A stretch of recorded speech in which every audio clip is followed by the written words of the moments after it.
বিজেপির কাউন্টিং এজেন্টকে খুনের হুমকি দিয়ে পোস্টার। রবিবার ২রা জুন সকালে লিলুয়া থানার অন্তর্গত জগদীশপুর এলাকায় রাস্তার ধারে হুমকির পোস্টার পড়ে থাকতে দেখা যায়। এই পোস্টারে বিজেপির শ্রীরামপুর লোকসভা কেন্দ্রের কোঅর্ডিনেটর গোবিন্দ হাজরাকে কাউন্টিং সেন্টারে গেলে গুলি করে খুন করার হুমকি দেওয়া হয়। যদিও কারা ডিটিপি করে এই পোস্টার ছড়িয়েছে সেই সম্পর্কে কোনো উল্লেখ ছিল না। আর এই পোস্টারকে ঘিরে এলাকায় চাঞ্চল্য ছড়িয়ে পড়ে। গোবিন্দ হাজরার অভিযোগ, তৃণমূল আশ্রিত দুষ্কৃতীরা তাকে ভয় দেখানোর জন্য এই ধরনের পোস্টার ছড়িয়েছে। তবে তাতে তিনি ভয় পাচ্ছেন না। এবারে নির্বাচনে বিজেপি ভালো ফল করবে। গণনার দিনে তিনি কাউন্টিং সেন্টারেও যাবেন। কি বলছেন বিজেপি নেতা গোবিন্দ হাজরা, এবার তার বক্তব্য শোনাবো, শুনুন। তৃণমূল একটা অশিক্ষিত দল, চোরেদের দল। এরা কিভাবে কার্ড মানিয়ে নিতে হবে, কিভাবে লোকের সর্বনাশ করতে হবে, এই হচ্ছে তৃণমূল। তো ভোটের রেজাল্ট বিজেপির ভালো হবে এই আশঙ্কা ওরা ভুগছে। এই আতঙ্কিত হয়ে এরা বিজেপির যারা লিডারশিপ আছে তাদের বিরুদ্ধে তৃণমূলের গুন্ডা বাহিনী লাগিয়ে দিয়েছে। যেভাবে হোক এদের ভয় পাওয়াতে হবে, এদের কাউন্টিংয়ে যাতে না যেতে পারে তার জন্য সেই চেষ্টা করছে।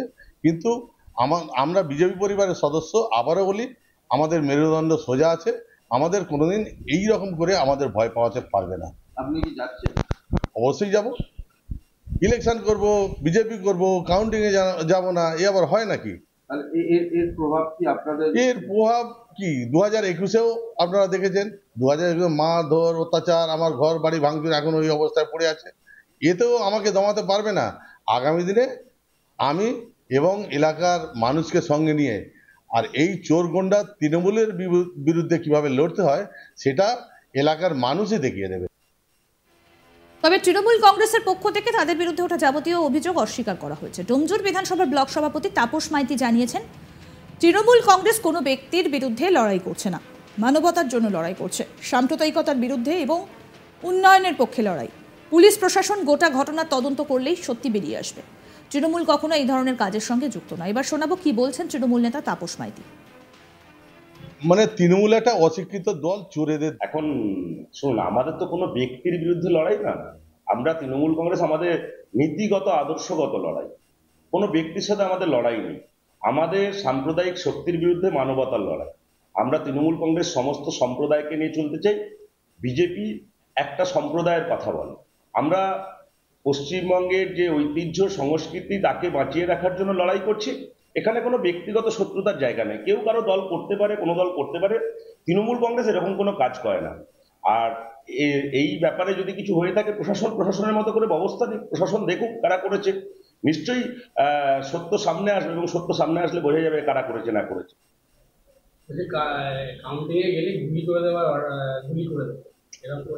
এই ধরনের আমি তো প্রথমেই বললাম যে আমাদের কোনো ব্যক্তির বিরুদ্ধে আমাদের লড়াই নয়। আমরা রাজনৈতিক দল তৃণমূল কংগ্রেস, আমরা উন্নয়নের পক্ষে লড়াই করছি, মানুষকে সাথে নিয়ে লড়াই করছি।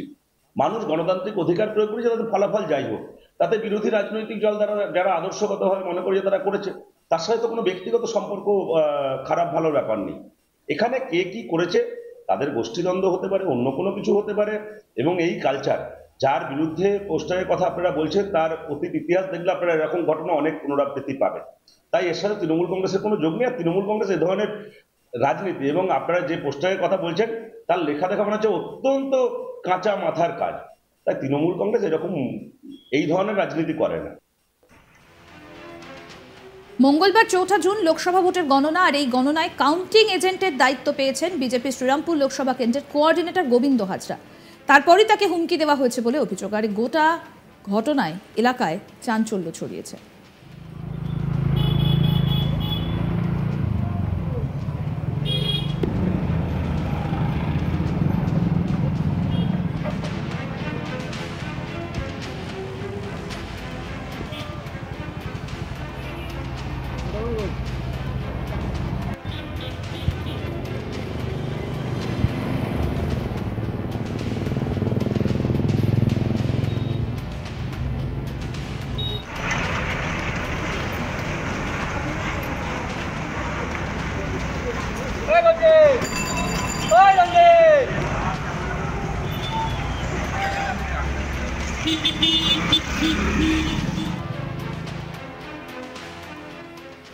আরও আপডেট পেতে দেখতে থাকুন আজ তাক বাংলার ইউটিউব চ্যানেল, সাবস্ক্রাইব করুন।